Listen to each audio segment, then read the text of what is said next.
Boa noite, minha irmã. Deus te abençoe, ilumine. Como é que tá? Boa noite, seu Gilmar, tudo nas bênçãos de Deus, né? Que Jesus nos abençoe, estamos firmes. As É, mulheres maravilhosas valorizando a aí família, né? que O mantêm o Dia das mundo, né? Mães foi ontem, então É, nosso estudo hoje é sobre as mães, uhum. né? Beleza, vamos deixar aí com a senhora, com o pessoal aí do nosso trabalho de divulgação, né? Ó, então vamos iniciar nosso estudo, nossa lição de hoje, cumprimentando as mães, cumprimentando a família espírita, cumprimentando todos os simpatizantes da nossa doutrina, todos os que estão sempre conosco, participando das nossas reflexões na página do Facebook Centro Espírita Eurípides Barçanufo, de Ipiaçu, Minas Gerais. Que Jesus nos abençoe a todos. Então, ontem foi o Dia das Mães, muitas comemorações, né? Muitas alegrias. E no plano espiritual, a preocupação com a família, a preocupação com as mães. Então, para que nós possamos, meus irmãos, compreender o estudo de hoje, é necessário a gente perceber que o ensino do Evangelho de Jesus nos conforta, nos consola e nos adverte, nos mostra o caminho a seguir, nos mostra a sua então nos mostra a nossa responsabilidade de cristãos. Deu Aí, probleminha aí, gente. A gente vai. deu, acho que eu devo ter mexido aqui em alguma coisa que não era para mexer. Então, quando a gente tem numa comemoração, uma homenagem à família, uma homenagem às mães, né? E a gente tem tanta lição do Evangelho, com o chamado ao compromisso, com o chamado ao trabalho.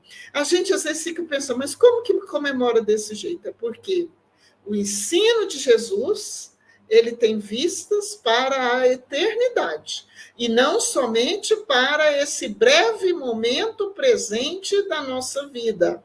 E na doutrina a doutrina espírita, que tem por função nos propiciar, nos oferecer a compreensão do Evangelho de Jesus, então nos ajuda também, naturalmente,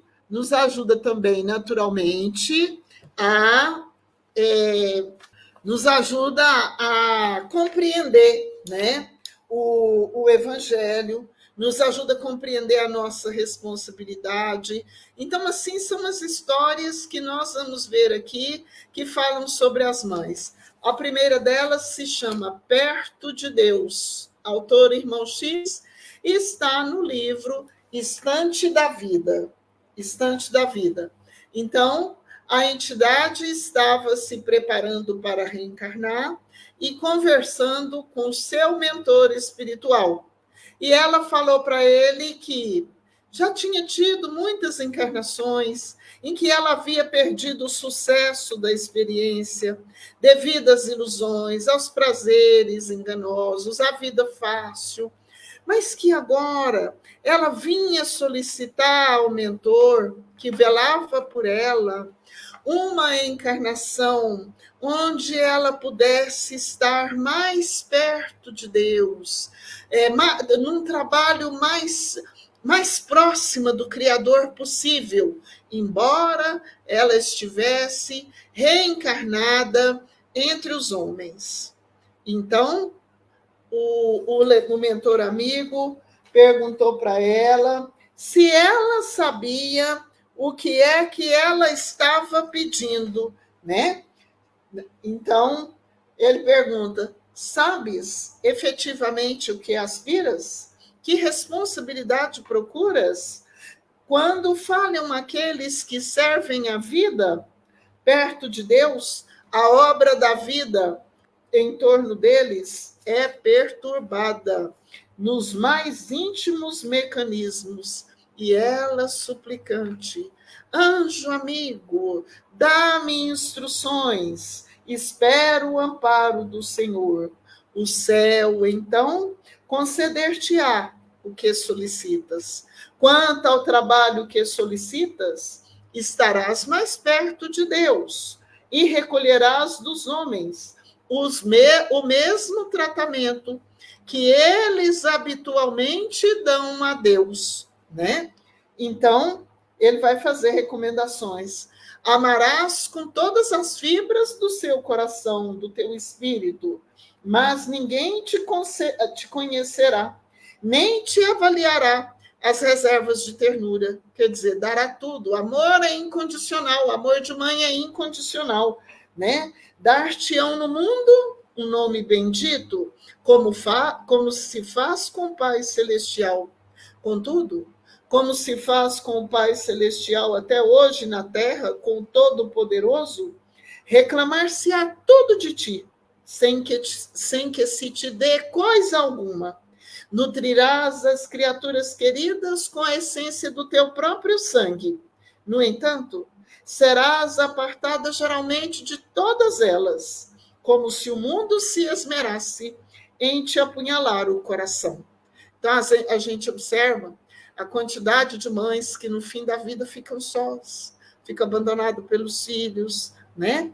Isso fica abandonada pelos filhos, umas vão para o asilo, para a casa de repouso, que isso é em todas as classes sociais.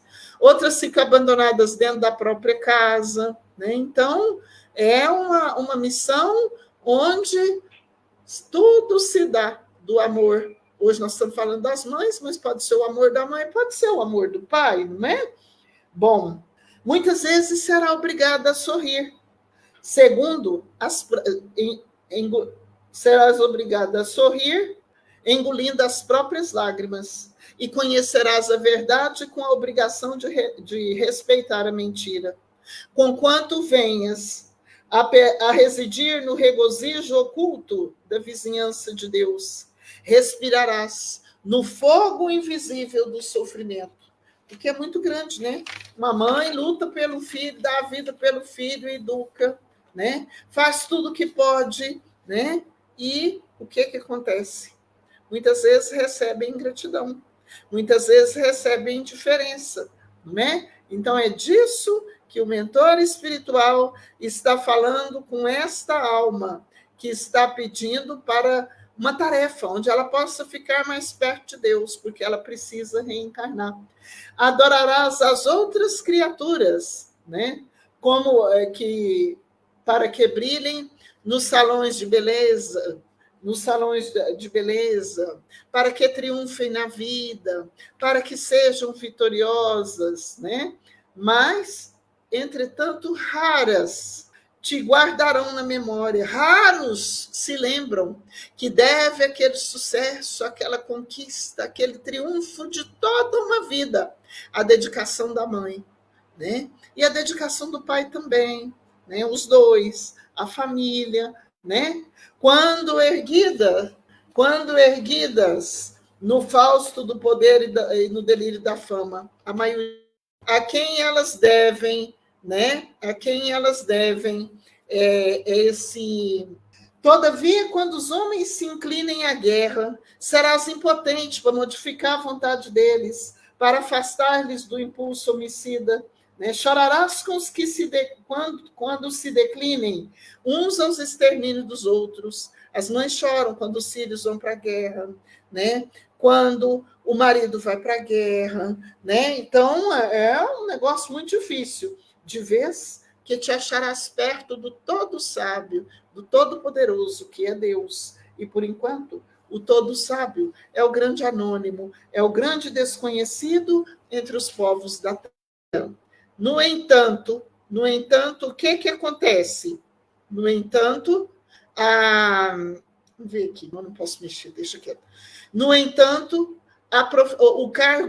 esse cargo para ficar perto de Deus, para a mulher ser mãe, não tem nenhuma remuneração. Por quê? Para que não comprometas a obra da divina providência. E não terás compensações amoedadas. A mãe não tem aposentadoria, a mãe não tem tempo de serviço, ela não tem dia de descanso, ela não tem feriado. Muitas vezes, o que a gente vê? Até um exagero, né? Porque o filho casa, vai constituir sua família, vai para casa. Às vezes a mãe ajuda a cuidar dos filhos dele, dos netos, a semana toda, para que possam trabalhar. Isso realmente é necessário. No domingo, ao invés do filho ficar em casa, cuidar da sua casa, ou da filha, da família, dos netos, não. Vai para a casa da mãe outra vez, tirar o sossego dela, sobrecarregá-la com o peso de cuidar da família, fazer almoço para todo mundo, fica aquele tanto de serviço para a mãe. Tem muitos filhos que não tem nem dó da mãe, de ver a mãe trabalhar. Né? Então, sobre tudo isso, está falando aqui com ela.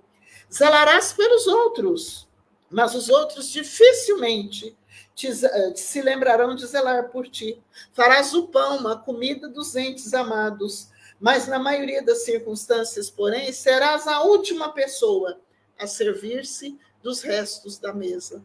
A mãe cuida de todos. Raros perguntam se ela já se alimentou. Raros falam, mãe, eu vim aqui fazer o almoço para a senhora. Não, mamãe, eu vim almoçar aqui hoje.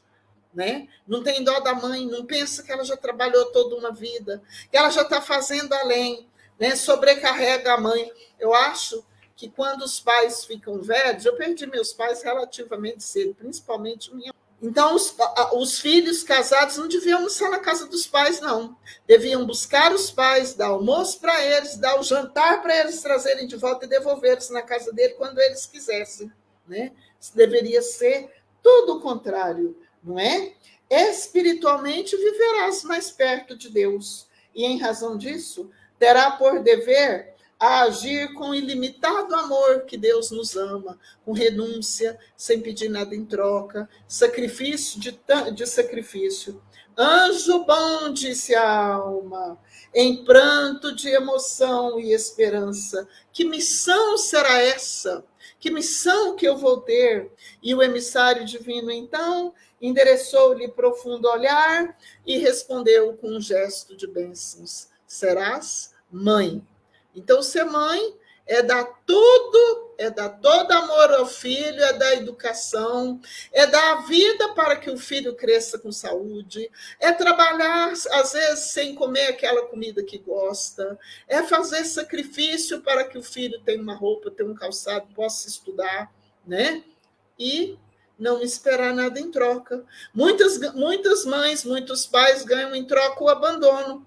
Então, por isso, é uma missão meritória. Emmanuel, nas suas obras, vai falar que os filhos têm com os pais uma dívida de amor tão grande, que nenhum filho é capaz de saldar essa dívida com o pai. Então, a gente pergunta, mas que dívida é essa? Porque para o espírito evoluir aqui na Terra, a primeira coisa que o filho precisa é da bênção do corpo físico. E os nossos pais são os doadores desse corpo físico para nós, através dos mecanismos da reprodução humana. Né? Então, a mãe, como guardiã da vida, como missionária da vida, ela tem, né, essa bênção, esse privilégio, né? Assim como os pais. Então, é necessário a gente pensar se a gente está realmente vivendo perto do nosso pai, perto da nossa mãe. Se os nossos pais ficaram velhos, o que é que nós estamos fazendo por eles? Como é que nós estamos tratando eles?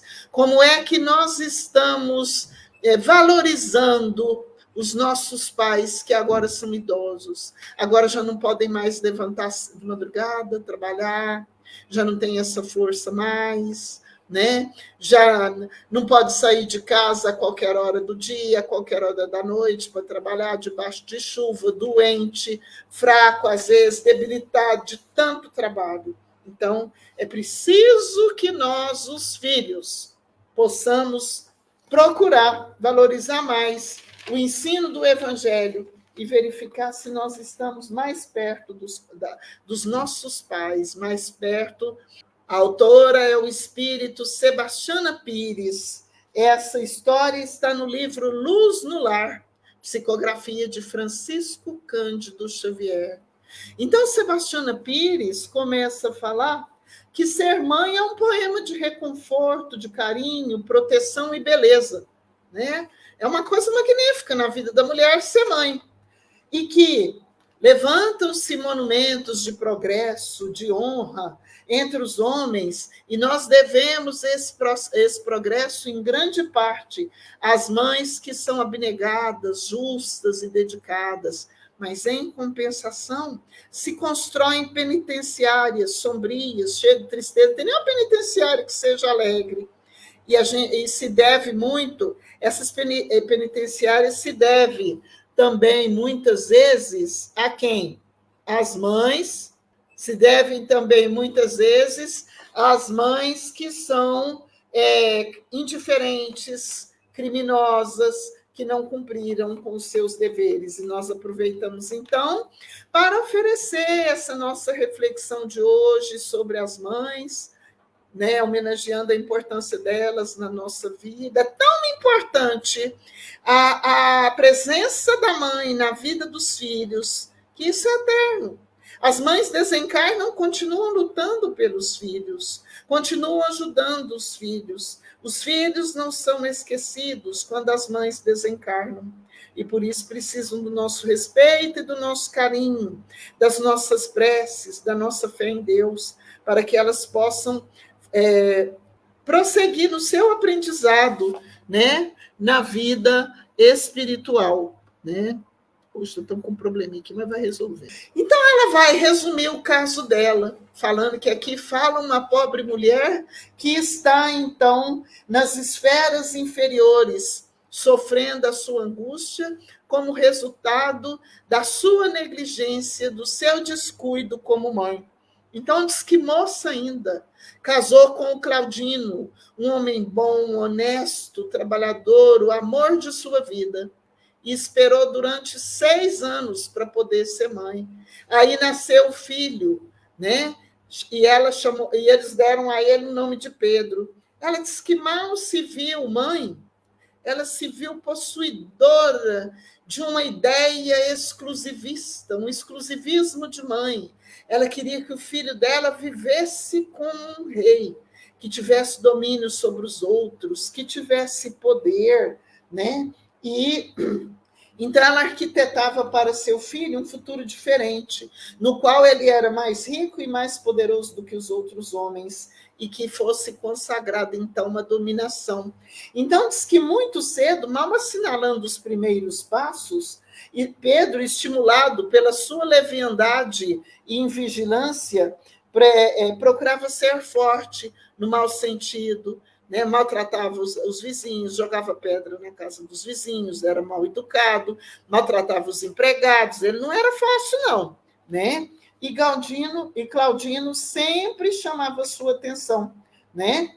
E sempre chamava sua atenção de modo atencioso, de modo amoroso, e ela nunca prestou atenção, porque os princípios morais dela eram diferentes do de Claudino, e ela queria que o seu filho vivesse para vaidosamente reinar. Aí chegou a hora de entrar na escola, o menino entrou na escola, mas aí que os problemas se modificaram, se centuplicaram. Na escola primária, Pedro se fez pequenino demônio, desrespeitava, perturbava, destruía, e ela era então chamada na escola, e ela chegava lá e exigia dos professores condições privilegiadas para o Pedro, discutia com eles, falava que eles não davam conta de ensinar o filho dela. Aí, o que acontecia? A menina era expulsa da escola, ia lutando, de repente não dava para o menino continuar naquela escola. Foi mudando de escola, até que chegou um ponto que não teve jeito, né? Na primeira mocidade, vi meu filho incapacitado para mais amplos estudos. Porque para estudar, para fazer uma faculdade, para adquirir uma profissão, tem que ter disciplina, tem que ter educação. A educação de casa é que orienta primeiramente o filho nos caminhos que ele vai percorrer dentro da escola, nos caminhos que ele vai percorrer até se formar, até ter uma profissão, na luta que ele terá para exercer a profissão e ser útil na vida, à sociedade. Então, tudo começa na boa educação dentro do lar. tudo começa na formação familiar, né? Tudo começa na formação familiar.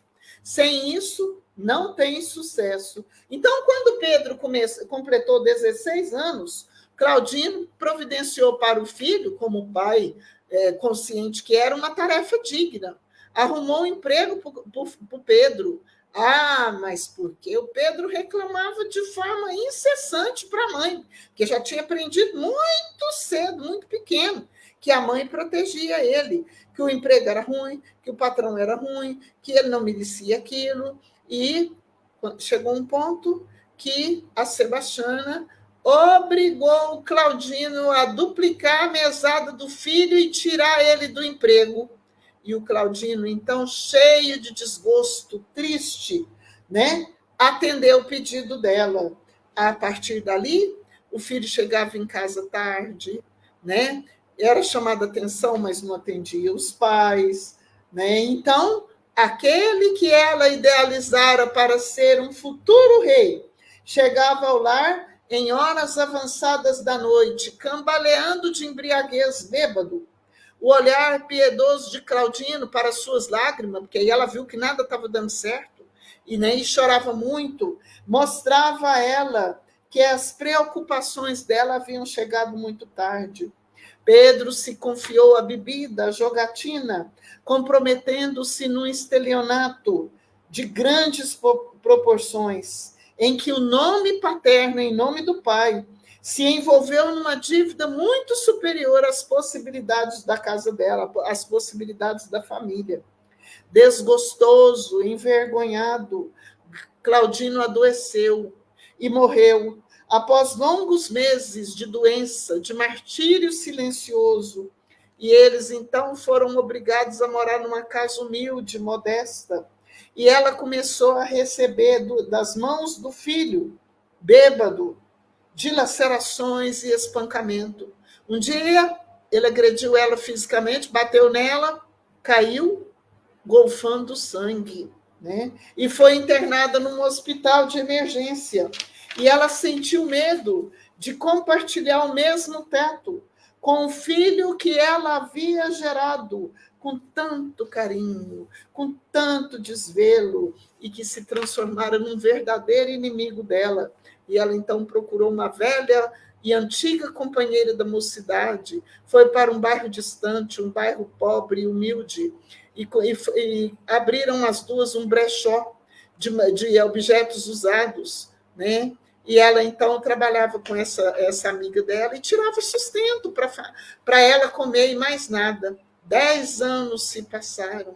Ela nunca esqueceu o filho, ela nunca deixou de pensar, de sentir saudade, arrependimento, preocupação, e orava para ele incessantemente, né? Pedindo à Virgem Bendita que o protegesse. Quando foi um dia, ela estava já deitada, ouviu um barulho na casa e percebeu que tinha alguém dentro do quarto. Rapidamente, ela pegou um revólver que estava debaixo do travesseiro. Quando ela ia atirar, deu um relâmpago muito claro que clareou o quarto todinho. E ela, então, reconheceu o filho e largou o revólver. Ele correu para cima dela e ela foi, então, desfalecendo, sem coragem de atirar. E as mãos que ela acariciou, as mãos que ela beijou, matou a mãe estrangulada, né? E ela, então, ficou muito triste. E ela vai terminar a história dizendo assim: mães da terra, educai os vossos filhos, né? Afagai-vos no carinho, na retidão, na justiça e no bem. Uma criança, um diamante do céu a ser lapidado. Uma criança é um espírito milenar, eu acrescento. É um espírito milenar. É um espírito que já reencarnou várias vezes e que volta à Terra, confiado por Deus ao pai e à mãe, onde os pais têm o dever de educar o filho, de orientá-lo, de ajudá-lo a corrigir os defeitos, as más tendências, o vício, e colocá-lo no caminho do bem. Lembrai-vos de que o próprio Deus, conduzindo à terra o seu Filho divino, nosso Senhor Jesus Cristo, fê-lo nascer numa estrebaria, deu-lhe trabalho numa oficina singela, induziu-o a viver em serviço dos semelhantes e permitiu que ele, o justo, fosse imerecidamente imolado nos tormentos da cruz, do livro Luz do Lar. Então, aqui, meus irmãos, a gente pode perceber a importância dos pais e as mães serem firmes no ensino, corrigir os filhos. Dr. Bezerra de Menezes nos ensina no livro Bezerra de Menezes, Ontem e Hoje, que os pais devem corrigir os filhos desde o nascimento, desde criança, com brandura, com firmeza, sem violência, mostrando os bons exemplos. Então, hoje, como eu falei que os filhos adoram almoçar no dia de domingo na casa da mãe, para não ter tanto trabalho em casa, acho que a família não devia sair muito de domingo, não. Se saía depois da janta, um pouquinho só para ver os pais. Precisa tirar tempo para educar os filhos, saber das histórias dos filhos com mais tempo. Não é só no dia de domingo, não. Mas é no domingo, é no sábado, é no feriado, que vai exigir mais tempo. Então, é preciso tirar tempo, criar laços de amor, laços de afeto, laços de confiança com os filhos, para poder educar os filhos, para dar ao mundo, à humanidade, homens e mulheres melhores. Essa é a missão das mães, essa é a missão dos pais, porque só assim estarão cumprindo com seus deveres diante de Deus e diante de Jesus. E essa outra história que eu vou contar aqui, a última agora, é uma história que vai falar da Virgem Maria, que vai socorrer Judas, logo depois que ele cometeu o suicídio, depois da morte de Jesus, depois que Jesus ressuscitou, ela vai buscar o Mestre. Então, a Virgem Maria, por ser mãe de Jesus, nós todos da terra, os cristãos, acreditamos na Virgem e recorremos a ela, como todo filho recorre à sua mãe. E todos os espíritos da terra, por mais devedores que sejam, por mais dolorosa que seja a sua situação, as mães que faliram nos seus deveres, as mães que abandonaram os filhos, as mães que provocaram aborto, contam todas, naturalmente, com o nosso respeito, com a nossa compaixão, porque nós estamos todos na condição daquela mulher adúltera, na condição daquela multidão, querendo apedrejar a mulher adúltera, e Jesus os advertiu sabiamente que atirasse a primeira pedra aquele que estiver sem pecado. Ninguém atirou pedra, porque todos nós temos pecado. Então, nós pedimos as preces, os pensamentos de respeito para todas as mães que se encontram na espiritualidade em condição de sofrimento. E que elas confiem na Virgem Maria, confiem em Deus, confiem em Jesus, que o Espírito é eterno, né? E que Deus não desampara ninguém. Então, vamos ver aqui esse poema maravilhoso do Espírito Maria Dolores, também psicografia de Francisco Cândido Xavier, que se encontra no livro Momentos de Ouro. Depois de muito tempo, sobre os quadros sombrios do Calvário, Judas, cego no além, errava solitário. Era triste a paisagem, o céu era nevoento, cansado de remorso e sofrimento, sentara-se a chorar. Nisso, nobre mulher de planos superiores, nimbada de celestes esplendores, nimbada de luz, que ele não podia divisar, chega e afaga a cabeça do infeliz. Em seguida, num tom de carinho profundo, quase em oração, ela diz: meu filho, por que choras? Acaso não sabeis? Replica o interpelado, claramente agressivo. Sou um morto e estou vivo, que Judas suicidou.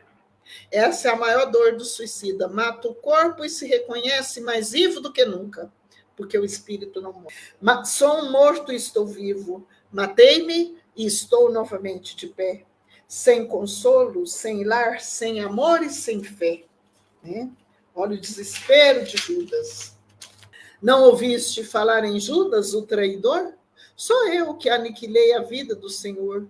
A princípio, julguei fazê-lo rei, mas apenas lhe impus sacrifício, martírio e sangue e cruz, em flagelo e aflição.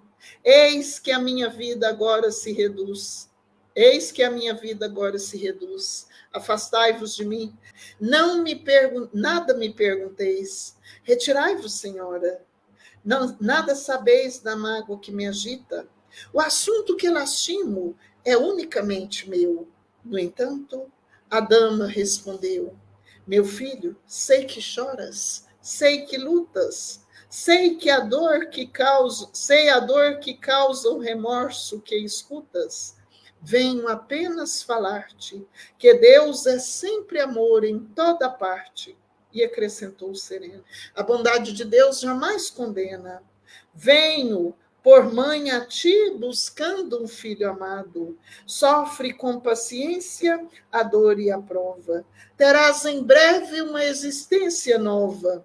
Não te sintas sozinho ou desprezado. Judas interrompeu-a e bradou, rude e pasmo: mãe, não me venhais aqui com mentira e sarcasmo. Depois de me enforcar num galho de figueira para acordar na dor, sem mais poder fugir à vida verdadeira, fui procurar consolo e força de viver ao pé da pobre mãe que me forjara o ser. Ela me viu chorando e escutou meus lamentos, mas teve medo dos meus sofrimentos. Expulsou-me a esconjuros, chamou-me monstro por sinal, disse que eu era unicamente o espírito do mal, intimidou-me a terrível retrocesso, mandando que apressasse o meu regresso para a zona infernal de onde eu vinha. Ah, detesto lembrar a horrível mãe que eu tinha. Não me faleis de mães, não me faleis de amor. Sou apenas um monstro sofredor. Ainda assim, disse a dama docemente, por mais recuses, não me altero. Amo-te, filho meu, amo-te, e quero ver-te de novo a vida, maravilhosamente revestida de paz, luz, fé e elevação. Virás comigo à terra, perderás pouco a pouco o ânimo violento, terás o coração nas águas de bendito esquecimento, numa existência de esperança. Levar-te-ei comigo a remansoso abrigo, dar-te-ei outra mãe. Pensa e descansa.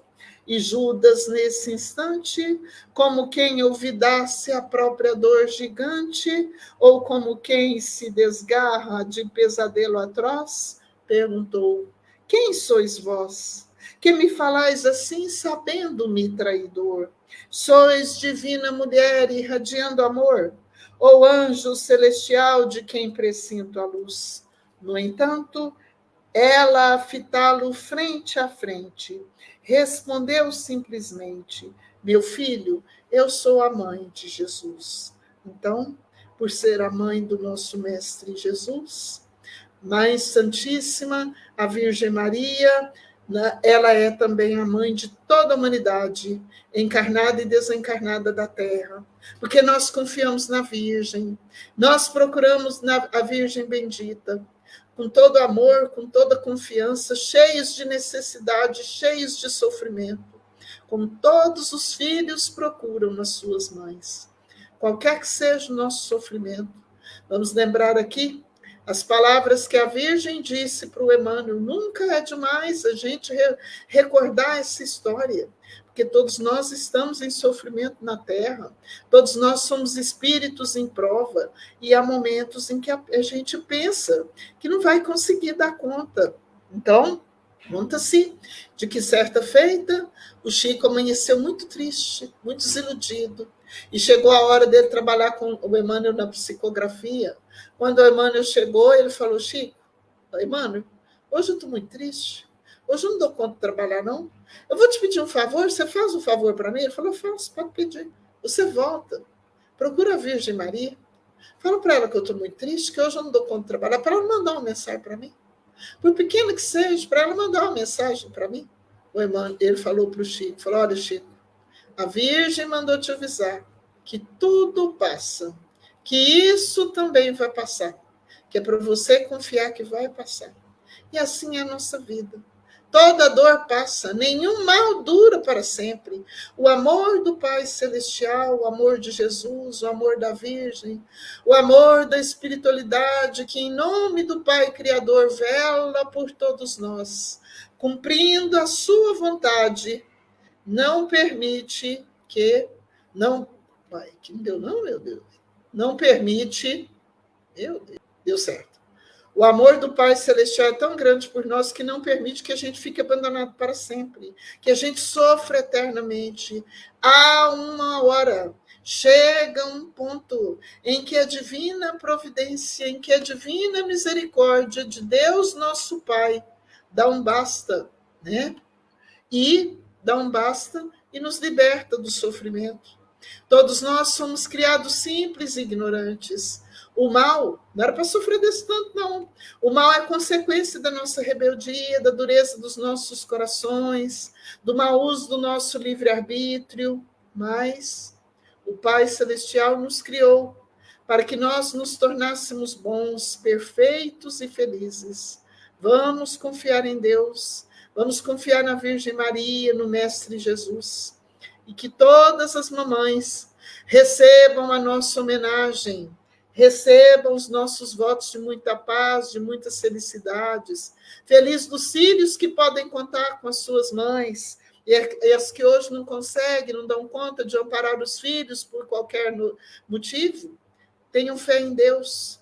O Pai Celestial concederá a cada uma novas oportunidades para que elas possam concluir o trabalho que agora elas não deram conta, né? Vamos lá, Sr. Gilmar, vou fazer a prece aqui, vou agradecer à Virgem. O senhor permite que eu possa agradecer à Virgem Maria em nome de todos nós? Então vamos agradecer à Virgem Maria, o seu amor e o seu carinho de mãe, por todas as mães, encarnadas e desencarnadas, pelas nossas mães, né? Pedimos à Virgem Maria, como mãe de todos nós, a humanidade terrena, em favor de toda a humanidade sofrida e angustiada na Terra, os nossos irmãos do Sul, os que são vítimas da guerra, em todos os recantos do planeta, os que são vítimas da violência, que o amor da Virgem Maria possa modificar os nossos corações e modificar as condições do nosso próprio planeta.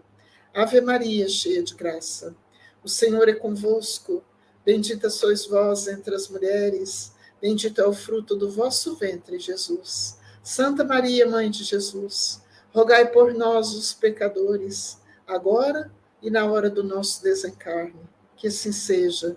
Muito obrigado, que Jesus abençoe a todos, que Jesus nos ilumine e que a Virgem Maria nos cubra a todos com o seu manto de luz. Boa noite, muito obrigado. Boa noite, muito obrigado, que Deus abençoe. E a gente espera que esteja conosco mais à frente em outros trabalhos de divulgação aqui pelo nosso canal. Tá bom? Tá certo. Abençoe, paz, muita alegria para vocês também de estarem conosco, estão aí do outro lado assistindo, né, acompanhando. As que estão depois vão assistir depois, né? Assistir offline. Agradece aí a presença de todos e a inscrição aí no nosso canal. Nosso canal aqui no Facebook já está com cerca de 3.000 pessoas. Agradeço e Deus abençoe de mim. Muito obrigado, Nancy. Muito obrigada a todos. Obrigado, Sr. Gilmar. Boa noite. Até a próxima.